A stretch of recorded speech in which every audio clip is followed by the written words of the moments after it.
If you had rant about the dangerous public policy of the UK government on your Uncovery bingo card, firstly, wow. And secondly, I've got good news for you.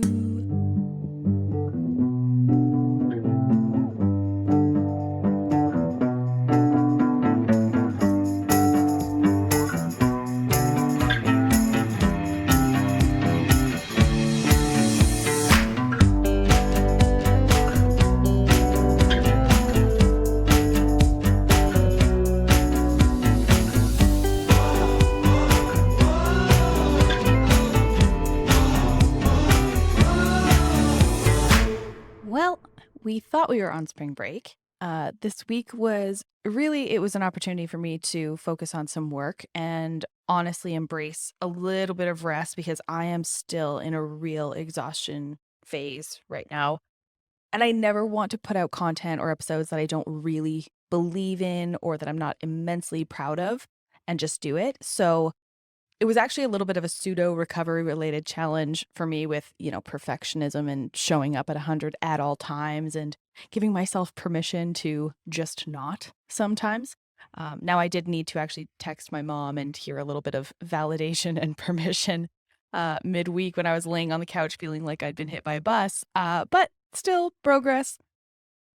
Unfortunately, we have to do a little bit of an emergency PSA episode. So I've got my coffee and we're ready to go.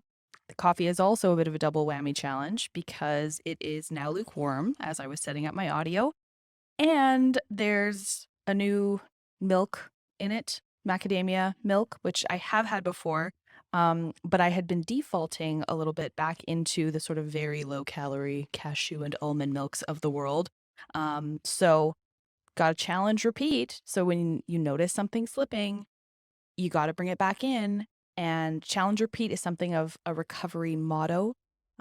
So yeah, challenge repeat back on macadamia nut milk and lukewarm coffee. Yay!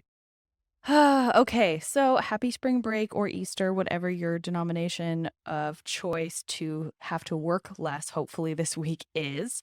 I am not happy about today's topic. I'm happy about putting out an episode, but I am not happy about why we need to do this. So, why I'm mad.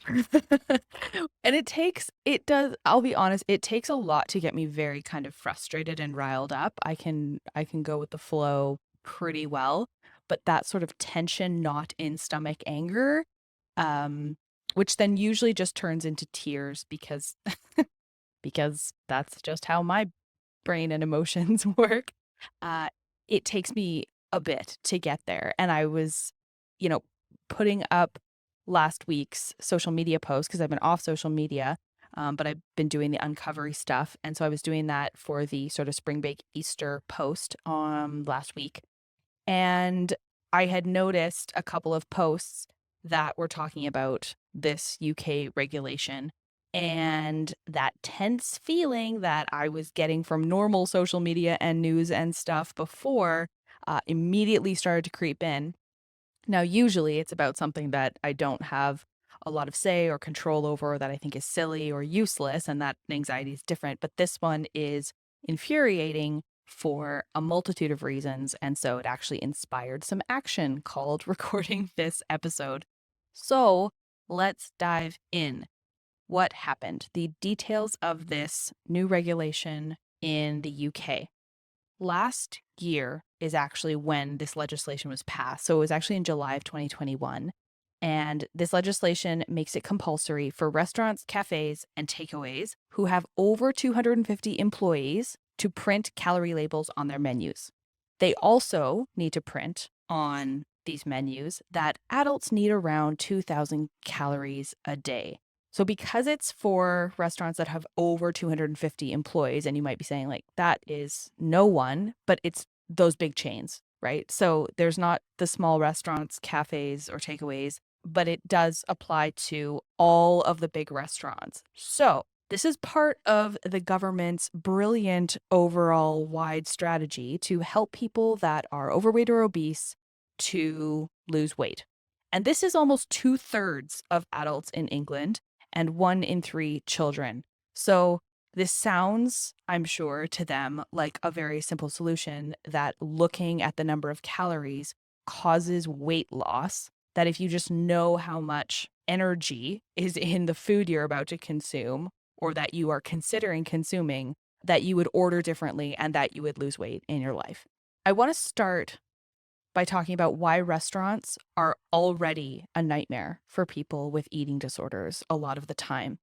And some of this might be intuitive if you know anything about eating disorders, but having no control over how your food is prepared is a huge trigger for people in not wanting to eat out at restaurants or finding that really challenging because that control piece, knowing what's in your food, finding that there are certain ingredients that are fattening and you might not know what's in them, that riles up your eating disorder a lot.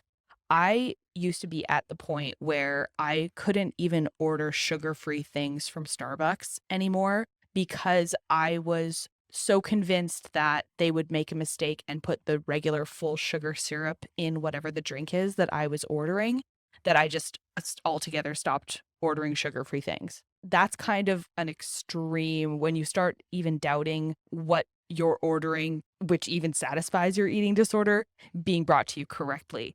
Same with fountain drinks. I wouldn't order Diet Coke if it was a fountain drink because I'm like, well, what if they brought regular Coke? And that's like completely unacceptable. And even though I'm sure I could taste a difference, what if I couldn't? So this is sort of like the extreme, I would say. But not knowing what's in your food means that you're doing things like only ordering raw salad and ingredients that you can literally see that haven't been prepared by other hands. So that's part of why restaurants are a nightmare for people with eating disorders. But also, people watching what you're eating is something that can rile it up a little bit as well, especially if you're with a large group and you're not eating quote unquote normal food. The fear about people judging what you're eating, watching what other people are eating, the food obsession that comes with seeing other people's food. It's really difficult for people to focus if they have an eating disorder and they're out for food at a restaurant, difficult to engage in conversation, difficult to engage in the joy and the moment because you're constantly just thinking about, okay, what am I eating? What are other people eating? And it's really, really difficult. You might not know ahead of time what you're going to order if you're going to a restaurant. So that planning need, that control need extends into that arena as well. So it's really, really tough when you do it. And it's a really fragile experience when you start to challenge that in recovery. For example, when I was first going through recovery and challenging things and taking steps, I remember the first restaurant meal that I had, and it was with my dad and my brother. And I think we went to the Coop, which is a vegetarian restaurant here. And it was so important that I felt really safe with who I'm going with, that I know that they know about my recovery, that they're not judging me, that they're basically going to meet me where I am in those moments. And so those are the ways that we sort of introduce or reintroduce restaurant eating in challenging situations when you're in recovery. Okay.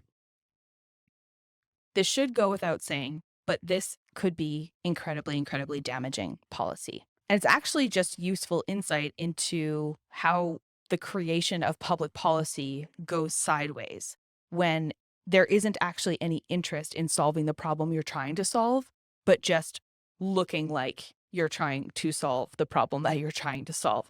So we're already, as eating disorder, either sufferers or people recovering, working very, very hard to overcome these anxieties that I mentioned about being in a restaurant.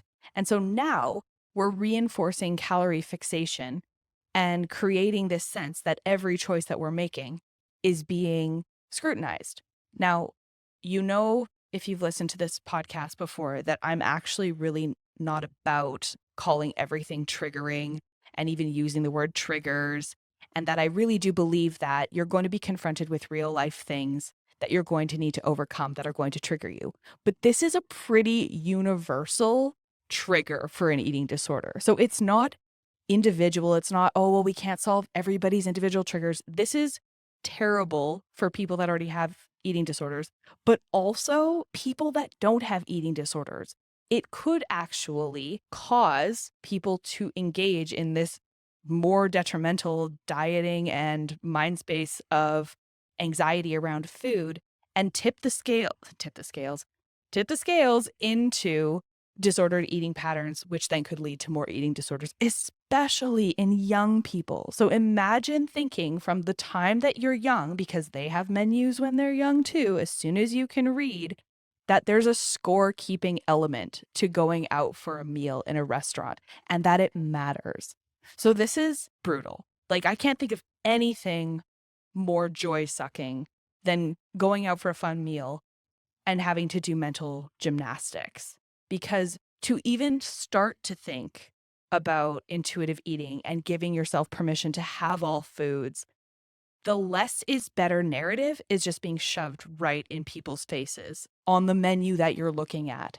It also takes away a real opportunity for healing for people with eating disorders that are in recovery. So like I said, we're often challenge, repeat, bit by bit, and restaurant eating and eating out is part of that challenge. So we might feel good going back to the same places that have the same thing so that we can expect and know ahead of time what we are going to challenge and have time over time until we can get more flexible. So you know what you're signing up for. But now these are the chains, for example, that have that sort of standard fare that you can come to expect. Those are the places that now post all of this stuff that we would now have to be a bit more wary of. Sometimes these places and restaurant challenges are the one scenario where we can create these challenges and finally not know what's in our food and really start to challenge that and have a bit more food freedom. So I read this article and one writer said that for her, restaurants in recovery were actually this sort of rare and special refuge. So a place where, because calories couldn't be easily counted, it was this freedom piece in the middle of it. And then, regret or anxieties or worries were coming later, and those can be faced and challenged. But for those moments, you're actually in the restaurant, you're enjoying food, you don't know what's in it, and there's this pure moment of freedom. And that's important because we need to continue to be able to prove to ourselves that recovery is worth it for those moments, for those engagements with people that we're with, and to have that little piece of freedom. So that light little bit of relief is going to be taken away from people that are in recovery. Overall, and especially because of COVID in the last couple of years, we have seen in studies and research that eating disorders are on the rise. There are a lot more people that have eating disorders, a lot more people are at risk, and the fixation on food and the fixation on bodies and diet culture, that hasn't gone away. And so eating disorders are continually on the uptick.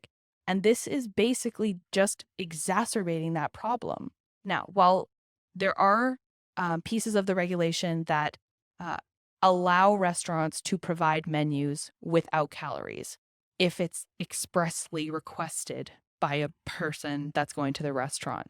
But this makes some assumptions about whether the restaurant chooses to do that, first of all, because then you have to have, two different sets of menus that staff are properly trained and know to offer it, but that a customer would even know to ask for it and want to ask for it.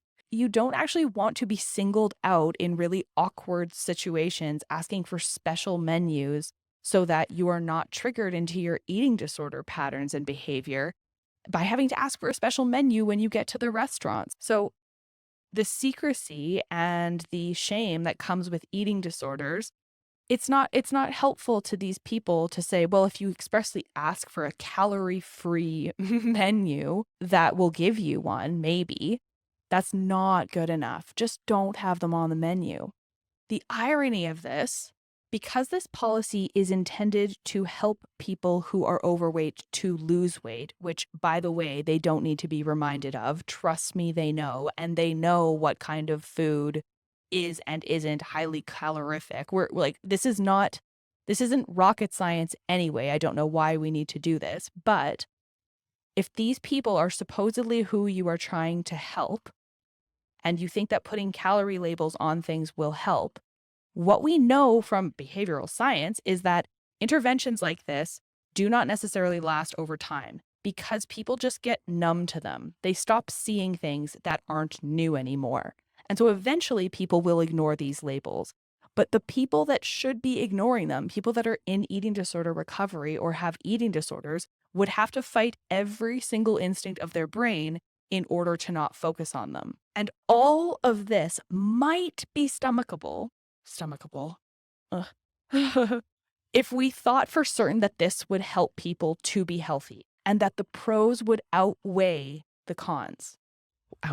Jesus. So here's how we make policy. We do measured assessments of impact. And so we balance things like, well, yes, people might be at risk of eating disorders, or it might be struggling for those people that are in recovery, but that's a small proportion of people compared to the overweight population of the UK. And so we need to focus on this, and that balance is better, right? So there's enough good coming out of this that we accept the bad. That's how we make public policy, and it's how we should make public policy. But this isn't going to do what it says it's going to do in practice. And we know this because other places have tried this. So the guidance, first of all, in this UK regulation isn't even in line with the National Health System's guidelines. This 2,000 calories a day, it isn't even real. Ideal daily intake of calories depends on a multitude of factors, right? So it's not that it's 2,000 calories for everybody and that's just standard. It's totally difficult to estimate how many calories any person needs. It's not as simple as calories in and calories out. And we know that now from research. And this universal recommended daily calorie intake doesn't take into account any of the other factors of your life, your metabolism, your age, your physical activity, any of these things. You cannot create this sort of blanket statement and then push it out as a message to everyone in a restaurant. I think there's pretty substantial proof within, if all of the obsession with calories and calories in and calories out and counting calories, if it was that simple to help people be quote unquote healthy or lose weight, like, don't you think this would have worked by now? Because calories are not new, and calorie counting is not new, and dieting is not new. In fact, we see that it increases the propensity for people to have eating disorders, and people always usually gain the weight back and more. And then that's devastating to them because they have this obsession with getting thinner, and it leads them to have even more disordered eating behaviors and anxiety and stress. So your body doesn't care about bookkeeping, and it's not just about willpower. Your appetite doesn't care whether or not you have the body that you think that you should have. It turns out that the manufacturing process of most food is really the problem, because we're adding things to food to increase its shelf life, to make it more accessible, to make it cheaper, to make companies more money, that are just not great for us. That's really what leads to the propensity for people to be overweight and obese. And I'm going to have an entire episode on why even the qualifications of obese and overweight and the idea that BMI means anything is total trash. So there's going to be a whole episode about BMI. I'm pissed. I am not happy. Oh, okay. So let's revisit this case study of the US, where calorie labels have actually been mandated on the menus of large chains since 2018, but Americans are still gaining weight. And like I said before, studies have shown that people stop paying attention to the calorie labels. That really joy-sapping number just falls into the background over time. This is not a sustainable intervention. It also turns out that when people are faced with looking at calories on menus, they have this fuck it mentality and then just say, well, everything is super high. Everything I want is super high. So they actually end up ordering things that are even higher in calories. So it's not doing what we think that this is going to do. It's doing the opposite and worse, because you have to take into account people that are struggling and suffering with eating disorders. It also turns out that people actually don't even eat out that much in the UK specifically. They did a survey, and there's only a very minority percentage of people that really eat out at restaurants regularly. And so most of the meals that are creating the obesity or the overweight epidemic that you're trying to solve are doing so at home. It's happening at home with foods that you buy from the store. So it doesn't have anything to do with putting calories on restaurant menus. This is not going to do what it says it's going to do. It's bad policy. But what are the alternative ideas? What should we be doing? Because we are not focusing on preventative health care, education around food, nutrition, our bodies, intuitive eating. Nobody seems to learn that. So maybe that's a step that could be taken. But that costs money and there's an investment and there's not some kind of immediate, oh, we took an intervention and look at how well we're doing. It actually creates the need for some mindful policy making and some mindful interventions and programming that would actually really benefit people. Luckily, there's research that's now being carried out. And this to me is like, here's the good news, is that people seem to actually be paying attention to this. And I realize that I'm in a bit of a circle where I would see more of this, right, from recovery content and things like that. But it does seem to be that people are putting up a bit of a fuss about this. And I think that that's really important and really promising and maybe an indicator that we are moving the needle on people's awareness around how problematic things like this diet culture and having really misinformed policy, the dangers of that overall. There's a survey that Beat, which is the sort of eating disorder body in the UK, carried out. And like 93% of people think that this would either be negative or very negative. And 83% of people did not support the new initiative. So why are we doing this? Whether or not you live in the States where it is mandated, whether you're in the UK and it is mandated, or you're in Canada and it isn't, but you're seeing it, there are ways that we can cope. First of all, knowing that you're not alone if this stresses you out, even if you don't have an eating disorder, you're seeing this and you're like, I do not like how this feels. You are not the only person, and do not feel crazy for being like, this feels anxiety provoking. And I feel like now I have this paralysis of choice, which, especially if you have an eating disorder, you already have with restaurant menus. You're already paralyzed by the amount of things that you're looking at and trying to choose between them, especially if you're trying to work on things like intuitive eating and knowing what sounds good. Those numbers are going to be really challenging that. And know that you're not alone if this is happening to you. So for people that suffer with eating disorders, there are some tips, and Beat put these out. Not to feel hard on yourself if you need a little bit more time. Eating out in restaurants is difficult, especially now with this. Planning in advance with, say, your dietitian, something that you're agreeing upon so that you know that, yes, you're still challenging it. Maybe it's not going to feel super intuitive in the moment, but you can at least do this same sort of challenge on your way there.